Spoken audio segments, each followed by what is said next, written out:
Don't make me do something I'll regret, she hissed, the venom in her voice more chilling than the cold draft sneaking through the cracks of our old family home. This was no longer the daughter-in-law I knew, or thought I knew. This was a stranger, cloaked in the familiar, speaking in threats rather than pleasantries. My heart skipped not out of fear, but out of the dawning realization of betrayal in the midst of my tranquil retirement life.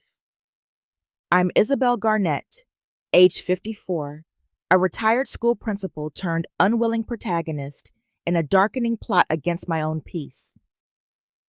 Until tonight, my days had been filled with the gentle joys of gardening, knitting, and long walks through the leafy paths of our quiet town. Nights were for books and cups of tea, not for eavesdropping behind closed doors, trying to catch snippets of a sinister plan. Yet, here I was, straining to hear more through the thick wooden door that separated me from my daughter-in-law. Her words earlier in the evening hadn't just been a slip. They were a declaration of war. He won't even notice until she's out of the picture, she continued, her voice a whisper meant for shadows, not for loving family homes. The sheer coldness of her scheming shook me. She was planning to push me out of my son's life, to reshape our family's future into one where I no longer existed. It began with small, unsettling changes. My belongings started to appear in places I had not left them. My son's favorite dishes, which I cooked with loving care, were subtly sabotaged with too much salt or too little seasoning, always when she had a hand in the kitchen. Isabelle must be losing her touch, she would sigh, a little too loudly, a faux concern masking her glee. Family photos featuring me prominently started to migrate to the backs of shelves, replaced up front by those featuring only my son and her. The attacks became dangerously personal. I found my medications swapped for lookalikes that left me dizzy and disoriented, an alarming discovery that she dismissed as my confusion. Tripping hazards mysteriously appeared on staircases where my feet were sure to find them. Each incident was a thread in a tapestry of deceit, woven with the intent to make me seem incapable of independence. But I am not a woman easily undone. With a lifetime spent navigating the treacherous waters of teenage secrets and lies, I was equipped more than most to recognize the signs of a deeper deception. Reaching out to old colleagues and friends, I assembled a team as seasoned in subtlety as they were in direct confrontation. Together, we devised a plan not just to expose her, but to protect the very soul of my family. Each piece of evidence was meticulously collected and cataloged. We set up discreet cameras, gathered financial records, and documented every misplaced word and action. As our net of evidence grew, so too did her unease.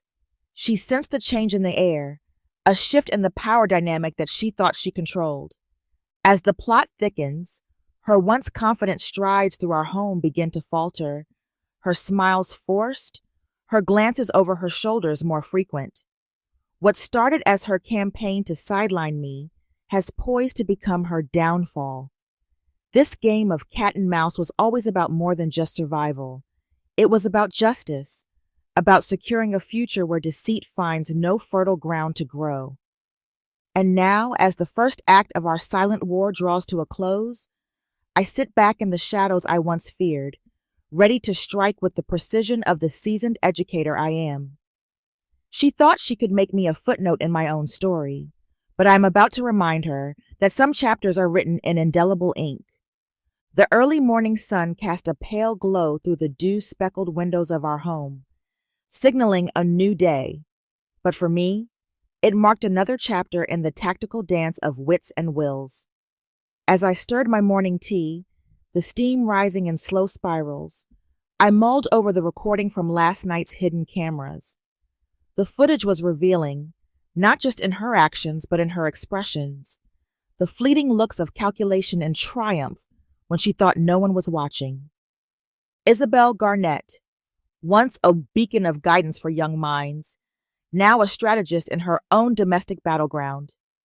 My resolve had only hardened. I would not be ousted from my home or my family by deceit. My plan, set with the meticulous care of someone who had once planned school curriculums, was unfolding. Today's agenda was crucial, involving a careful play of innocence and ignorance to lure her into a false sense of security. I started the day with a calculated stumble, a feigned moment of forgetfulness during breakfast. "Oh dear, where did I put my glasses?" I murmured audibly, fumbling around the table. From the corner of my eye, I saw her suppress a smirk, an almost imperceptible lift of her lips. She enjoyed this, the perceived weakening of my faculties. Little did she know, each of these performances was designed to draw her out, to encourage her to act recklessly. While my son, ever the doting husband, rushed to assist me, she took the opportunity to whisper into his ear, sowing seeds of doubt with velvet venom. "Darling, I'm really worried about your mother. It's not safe for her to live alone anymore. Maybe it's time we consider alternatives." Her words, coded in feigned concern, were meant to isolate me further, to strip me of my autonomy. But I was 2 steps ahead. This very conversation was being recorded, the microphones hidden within the very fabric of the dining room drapes capturing every syllable. This evidence would be invaluable in showing her true intentions, her unrelenting drive to uproot me from my son's life. As the day progressed, I invited over an old friend, a former detective with a keen eye for detail and a deeper understanding of legal entrapments.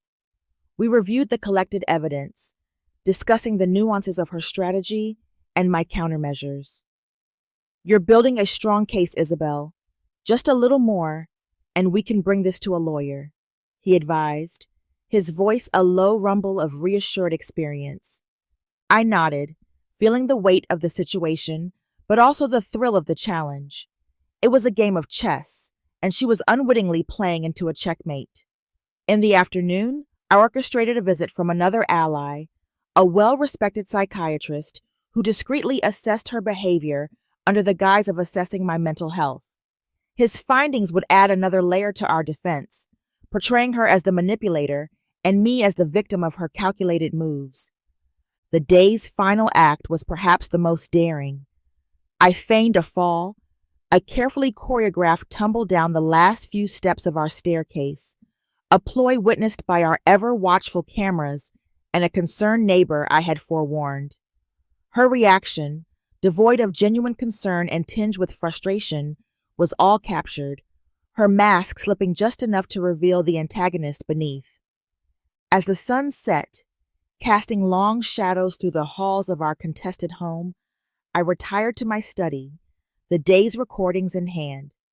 Each piece of evidence was a strand in the web I was weaving around her, a trap of her own making tightened by her actions and now ready to spring.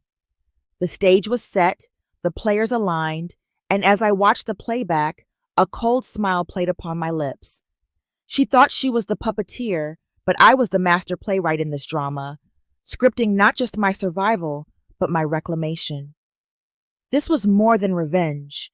This was a restoration of my rightful place, not just in this house, but in the family I loved and the life I had built. As darkness blanketed the house, a hush fell over its inhabitants, a deceptive calm before the storm that was brewing beneath the surface. The ticking of the grandfather clock in the hallway echoed like a metronome of fate, counting down the moments to an inevitable confrontation. Tonight was pivotal, a meticulously orchestrated event designed to expose her duplicity in front of those whose opinions she valued most.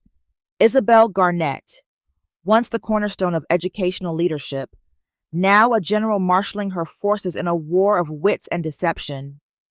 My network of allies had been alerted, each playing their role in the elaborate theater of justice I had composed. This evening's dinner party, under the guise of a casual gathering, was in fact a stage where her true character would be spotlighted, her facade peeled back layer by layer.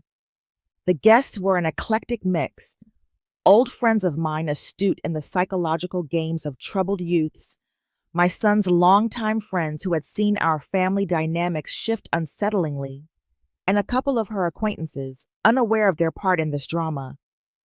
Each interaction, every exchange was planned with the precision of a chess match, moves and countermoves designed to trigger slips and reveal truths. As the guests arrived, I greeted them with the warm smile of a hostess, yet beneath that veneer, I was as alert as a sentinel. She, on her part, floated through the room with a grace that was practiced, her laughter a little too loud, her touches a little too calculated. Yet, there was a slight tremor in her composure, a hint of unease, as she felt the undercurrents of scrutiny. Dinner was served, and the conversation flowed like wine, smooth yet potent. I steered the topic subtly, touching on themes of family, trust, and legacy. Each word was bait, each topic a labyrinth designed to guide her into verbal traps. Isabelle has been such a pillar in this community, hasn't she? One friend commented, his tone light, but his eyes sharp, watching her reaction closely. She smiled, but it didn't quite reach her eyes. Absolutely, though it's tough to see her struggling these days, she replied, her voice dripping with a concocted concern that I knew was laced with poison. We're just looking out for her best interests. The room tensed, the air thick with unspoken accusations and defenses.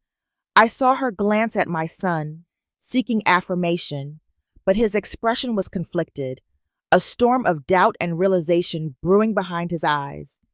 This was the moment I had been waiting for, the seed of doubt planted firmly in the soil of his trust. As dessert was served, a specially prepared slideshow began, a trip down memory lane, ostensibly to reminisce, but truly to contrast the past with the present. Images of happier times, my active involvement in my son's life juxtaposed with recent solitary figures. The visual narrative was powerful, evoking emotions, drawing sympathy, and casting shadows of suspicion on her intentions. But the climax of the evening was yet to come. As coffee was poured, one of the guests, a well-respected psychiatrist introduced as an old family friend, began discussing subtly the dynamics of family manipulation, weaving clinical insights into casual chat. It's often those closest to us, he mused aloud, who master the art of manipulation under the guise of care. Her face paled, her fork clattering slightly against her plate. The room grew heavy with the weight of his words, each syllable a hammer chiseling at her crafted persona. My son's gaze shifted between her and me, the scales of his understanding beginning to tip. The evening wound down with polite goodbyes, but the real goodbye was to her reign of deceit. As the door closed behind the last guest, the silence was not empty, but full of the resonance of truth. In my study, reviewing the evening's recordings, I allowed myself a small smile of victory. The trap had snapped shut, her true nature exposed before those whose opinions mattered most. This was more than a skirmish. It was a decisive battle in the war for my son's soul and our family's future. The game was far from over, but tonight, the advantage was unmistakably mine. The following morning dawned with a palpable shift in the atmosphere of our once tranquil home. The air was thick with tension, an electric charge that hummed through the corridors, a silent herald of the shifts that last night's revelations had set in motion. My heart, seasoned by years of navigating the turbulent emotions of adolescence in my career, now steadied itself for the fallout of the carefully laid exposé. Today, the consequences of our dinner theater would begin to surface, the ripples touching each of us in profound ways.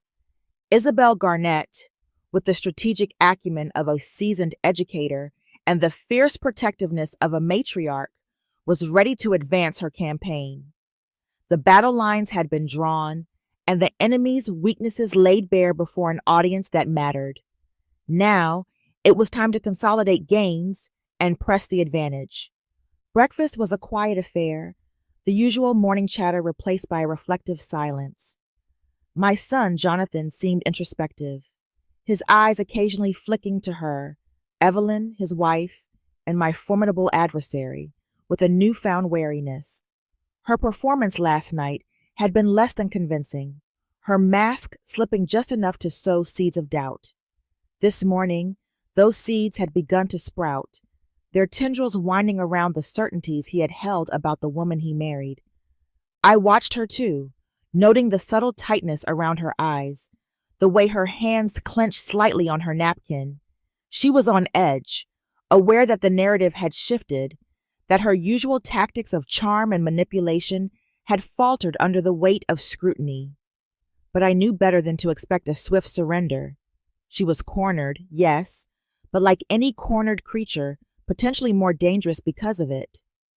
Throughout the day, I maintained a veneer of oblivious contentment, tending to my garden with a bit more zeal than usual, my every move a calculated display of normalcy. Meanwhile, my hidden network of cameras and microphones continued their vigil, capturing every whisper, every furtive glance. Mid-morning brought an unexpected ally into the fray. My niece, a sharp-witted lawyer with a keen sense of justice and little tolerance for deceit. Alicia arrived under the pretext of a casual visit, her bright demeanor belying the strategic intent behind her arrival. We retreated to my study under the guise of catching up, but quickly dove into the legal implications of the evidence gathered so far. Isabelle, with this, you could not only secure your position, but possibly initiate proceedings for coercion or even emotional abuse, Alicia explained, her voice a low, urgent whisper as we pored over documents and digital recordings. We need to be methodical about this. It's not just about proving your competence, but her malintent. I nodded, feeling the weight of her words. This was no longer just a battle to reclaim my rightful place within my family. It was becoming a legal crusade to protect my future and perhaps even to set a precedent. The afternoon brought its own drama. As I planted new blooms in the garden, Evelyn approached, her steps hesitant, her usual confidence replaced by a cautious uncertainty. "Isabelle, may we talk?" she asked, her voice softer, stripped of its usual authoritative timbre. I looked up, meeting her gaze steadily. "Of course, Evelyn, what's on your mind?" My tone was neutral, open, giving nothing away of the storm of strategies whirling in my mind. She took a deep breath, glancing around as if to ensure privacy, despite knowing well the garden was as monitored as any room in the house. "I feel like things have been tense lately. Maybe we started on the wrong foot. I truly want what's best for Jonathan, for all of us." Her words were the right ones, the tone carefully curated to convey sincerity. But I could see the calculation behind her eyes, the desperation of someone playing what they believed was their last viable card, conciliation. "I appreciate that, Evelyn. I've always wanted nothing but the best for my son as well. Let's work on making things better, shall we?" I responded, my own words wrapped in layers of meaning. As she nodded, seemingly relieved, I turned back to my flowers, hiding the slight smile tugging at my lips. This was a small victory, but a telling one. Her approach confirmed her isolation, her need to renegotiate her position within the family dynamics. By evening, the house felt different, as if the very walls were holding their breath, waiting for the next act in our familial drama. I retired to my room early, but not to sleep. Instead, I reviewed the day's recordings, my eyes sharp, my mind racing, planning the next moves in this high-stakes game. As I finally turned off the lights, the moon casting silvery shadows across the room, I felt a surge of adrenaline mixed with a profound sense of duty. This was more than personal. It was a crusade for truth, for justice, a fight not just for my place, but for the essence of what family should always be about: trust, respect, and unconditional support. The crisp morning air was laden with the scent of impending rain, a fitting backdrop to the storm brewing within the walls of our home. As I sipped my coffee, Gazing out at the overcast sky, my mind was a whirlwind of strategies and scenarios. Today would be critical.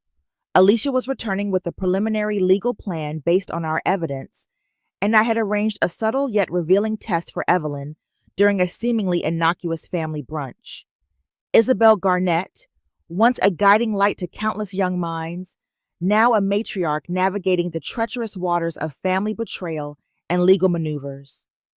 My resolve had only hardened overnight, fueled by the righteousness of my cause and the undeniable surge of protective instincts for my family's legacy. The house was quiet as I prepared for the day, the silence a stark contrast to the cacophony of thoughts racing through my mind. I dressed with care, choosing an outfit that projected both strength and approachability, a necessary armor for the day's battles. Alicia arrived just as I was setting the table, her presence a bolster to my spirits. "Good morning, Aunt Isabelle. Ready to go over the game plan?" She greeted me, her briefcase in hand, brimming with documents and legal forms. "Absolutely," I replied, leading her to my study where we could talk privately. The room was a sanctuary of sorts, lined with books and memories, now also a command center for our legal strategy. We spread out the documents, and Alicia laid out our approach. A multifaceted legal strategy, encompassing not only defense of my competency, but proactive strikes against Evelyn's actions. "We have enough to file for a restraining order based on the evidence of manipulation and emotional abuse. Additionally, we can start proceedings to have her actions reviewed for potential criminal charges," Alicia detailed, her voice firm and professional. I nodded, absorbing each word. The law was a weapon I was learning to wield in defense of my rights, and Alicia was an adept instructor. "What's our first step?" I asked, ready to take the offensive. "We'll need to gather a few more pieces of indisputable evidence. Today's brunch might be the perfect opportunity to do that," she suggested, her eyes sharp with tactical acumen. As we concluded our planning session, the sound of the front door announced Evelyn's return from her morning errands. The timing couldn't have been more perfect. We left the study with our plan set, our demeanors calm and unassuming. The brunch was a carefully choreographed performance. Jonathan and Evelyn joined us at the table, the spread lavish and inviting. I played the gracious hostess, while Alicia assumed the role of the affectionate niece, her legal mind alert for any slip-up from Evelyn. During the meal, I steered the conversation towards family histories and legacies, a topic I knew Evelyn felt passionately about. "It's so important to remember where we come from, to honor our past and those who paved the way for us," I mused aloud, watching her reaction closely. Evelyn took the bait. "Absolutely, Isabelle. It's why I think it's sometimes necessary to make tough decisions for the greater good of the family," she replied, her tone earnest, but her eyes calculating. Jonathan looked between us, sensing the undercurrents. "What kind of decisions are you talking about?" he asked, his voice tinged with a newfound suspicion. Evelyn hesitated, then launched into a thinly veiled discourse on the need for change in family dynamics, ostensibly to preserve the family's future. "Sometimes, those who can't see the bigger picture need to be guided for their own good," she stated, her gaze fixed on me, challenging. Alicia and I exchanged a quick glance. This was exactly the kind of admission we needed, her words implicating her intentions. I gently prodded, "And who decides what's best, Evelyn? Who makes these decisions?" Her response, captured by the discreet microphones hidden in the room, sealed her fate. "Well, sometimes those decisions fall to those who are clearly seeing the path forward," she declared, not realizing the depth of the hole she was digging for herself. As brunch concluded and Evelyn excused herself, likely feeling triumphant in her display of control, Alicia leaned in. "That was perfect, Aunt Isabelle.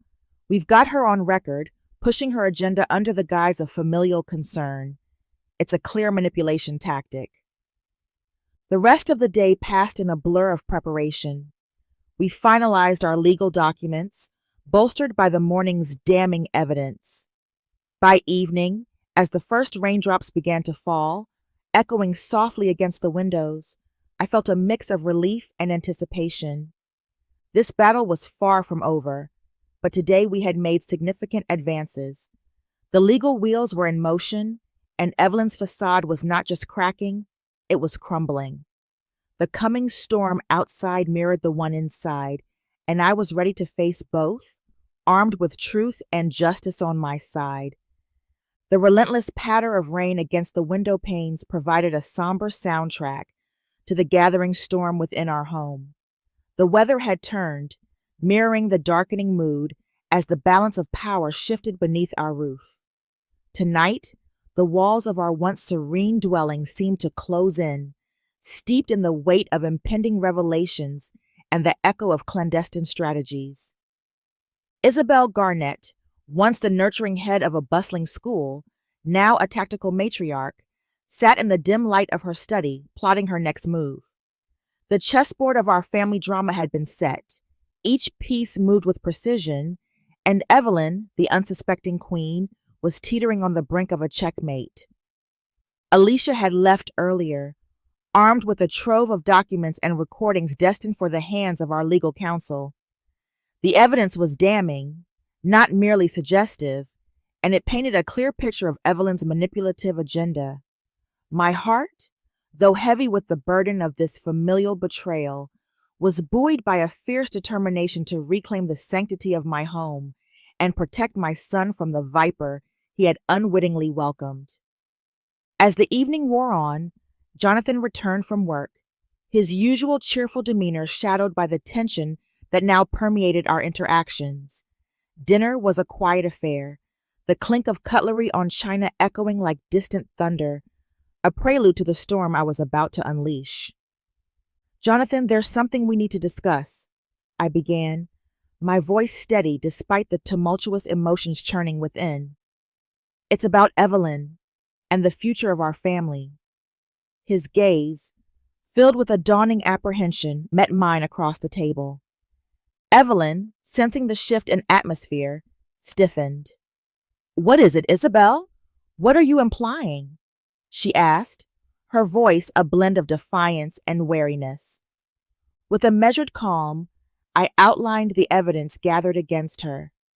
The recordings of her scheming, the legal testimonies of her intent to undermine my position within the family, and the undeniable proof of her manipulations. "Jonathan, I've always sought what's best for our family. This is not just about me. It's about protecting our home from someone who's shown a disturbing willingness to harm it for her own gain." The silence that followed was palpable. Jonathan's face, usually open and trusting, was a mask of confliction. He turned to Evelyn, searching for a denial, a rebuttal that would ease the stark accusations hanging in the air. Evelyn's response was calculated, her usual charm replaced by a desperate cunning. "Isabelle, you're mistaken. This is just a misunderstanding," she pleaded, her eyes darting between the two of us, seeking any sign of faltering in our united front. But there was no faltering to be found.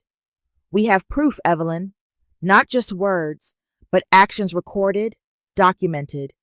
You've overplayed your hand," I stated, the finality in my voice echoing like a gavel in a courtroom. The rest of the evening passed in a blur of strained dialogue and legal explanations. Jonathan, once under Evelyn's spell, now saw the harsh light of truth, his illusions shattered by the weight of evidence laid bare before him.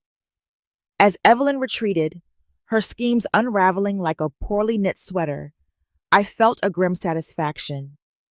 This was not a victory born of spite, but of necessity, the protection of a lineage from the poison of betrayal. The following days were a testament to the resilience of truth. Legal proceedings were initiated, the wheels of justice turning slowly but inexorably towards a resolution that would safeguard our family's future. Evelyn's attempts to sway Jonathan back to her side became increasingly frantic, her pleas tinged with the desperation of someone watching their carefully constructed world collapse. But Jonathan's resolve had been fortified by the truth. His decisions now informed by the reality of Evelyn's character rather than the illusion she had crafted. He stood by my side, his support unwavering as we navigated the legal labyrinth together. The house, once a battlefield of wits and wills, began to settle into a new normal. The tension that had once thickened the air was dissipating, replaced by a cautious hope for a future free from manipulation and deceit. As I sat in my study one evening, watching the rain clear and the stars begin to emerge from behind the departing clouds, I reflected on the journey that had brought us here. The path had been fraught with obstacles, but each one had been overcome with a combination of legal acuity and unyielding familial love. The saga was not yet complete, but the tide had turned. Evelyn's reign of manipulation was ending, her tactics exposed, and her power waning. The Garnett family would emerge from this storm not just intact but stronger, the bonds of trust and truth reinforced against any future storms that might arise. The early morning light crept through the curtains, casting a soft glow that illuminated the quiet resolve etched on Isabelle Garnett's face. Today marked a significant turning point in the legal battle that had consumed our family's lives for weeks. It was the day of the preliminary hearing, where the evidence against Evelyn would be scrutinized by the sharp eyes of justice. My heart was a complex tapestry of emotions: relief that the end was in sight, anxiety about the upcoming legal proceedings, and a steadfast resolve to see justice served. As I prepared for the day, each step was measured, each choice deliberate. The suit I chose was somber yet powerful, a visual testament to the seriousness with which I approached this confrontation. I was not just defending my place in the family, but fighting for the moral fabric that Evelyn had sought to unravel. Jonathan and I shared a quiet breakfast, the undercurrents of recent events unspoken but palpable between us. He had grown much over these tumultuous weeks, his eyes now open to the reality of Evelyn's character. His support was unwavering, his presence a pillar of strength as we prepared to leave for the courthouse. The drive was silent, each of us lost in our thoughts. The courthouse loomed large as we approached, its stately columns a reminder of the gravity of the law, an impartial arbiter of our familial discord. As we entered, the cool, hushed hallways of justice felt like a sanctuary from the emotional storms that had battered us. Evelyn was already there, her usual poise undercut by the nervous tension that clung to her.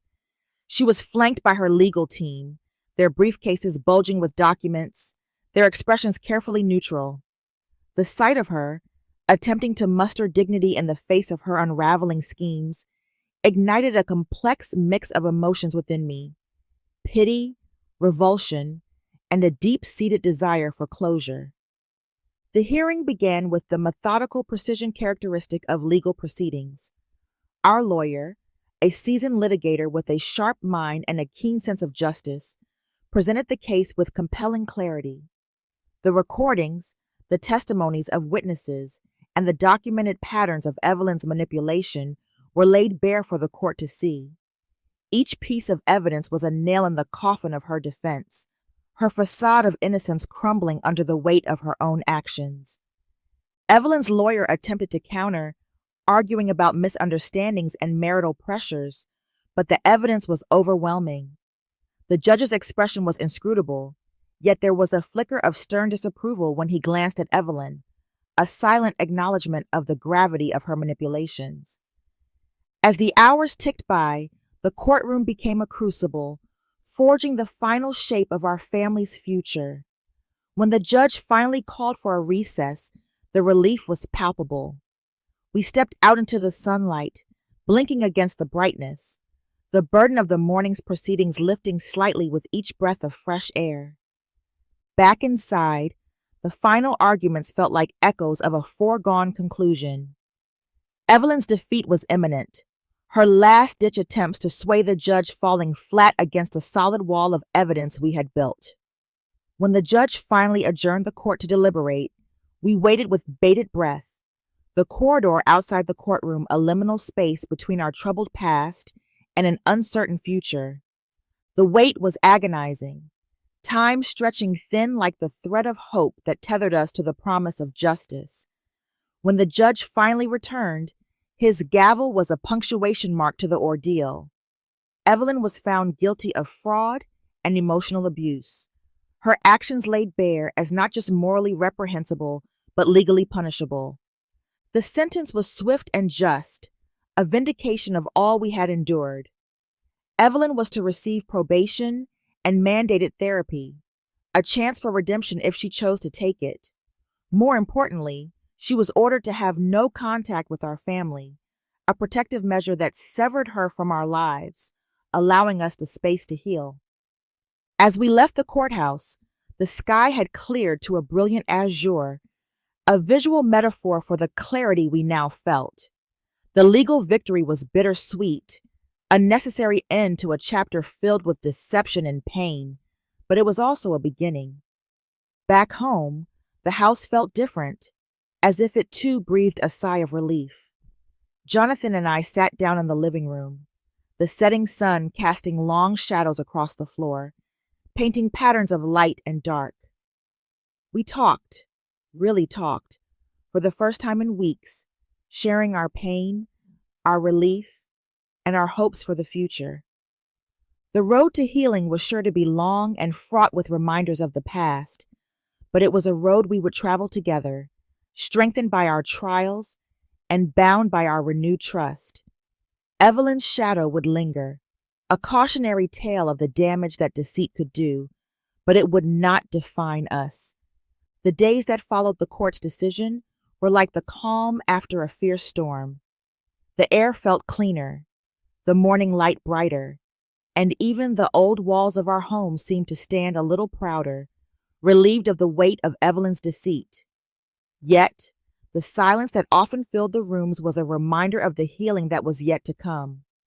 The wounds were deep, and while the legal resolution had provided justice, the emotional scars remained, etched into the heart of our family. Isabelle Garnett, once the head of a thriving school, and now the matriarch of a family piecing itself back together, I knew that the road ahead would require patience and resilience. The fabric of our family had been torn, but like any skilled seamstress, I was prepared to mend it, stitch by careful stitch. Jonathan was quieter these days. The betrayal he had experienced at the hands of someone he loved left a visible mark on his spirit. Our conversations, once filled with laughter and light-hearted debates, now often dipped into deeper, more reflective territories. "Mom, how did you know? How did you see what I couldn't?" he asked one evening as we sat in the garden, the sunset painting the sky in hues of orange and pink. "It wasn't about seeing, my dear.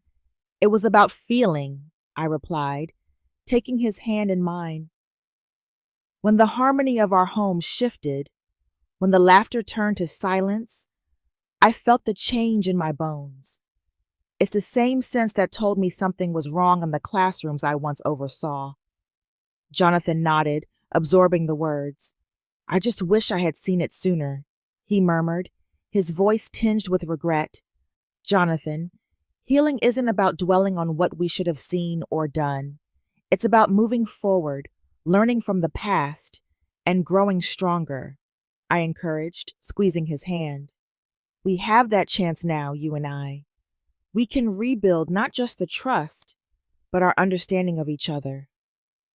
In the weeks that followed, we took deliberate steps towards healing. We revisited old family haunts, places that held memories of a time before the strife. Each outing was a step towards normalcy, a reaffirmation of our bond. We talked, really talked, about everything from trivial day-to-day matters to our deepest fears and hopes. It was during these conversations that I saw Jonathan begin to come back to himself, the shadow of betrayal slowly being replaced by the light of recovery. Meanwhile, I found solace in reviving my old hobbies, the activities that had brought me joy before my days were overshadowed by legal battles and familial discord. Gardening, once a chore, became a therapeutic ritual. Each plant I nurtured back to health served as a metaphor for our own rejuvenation.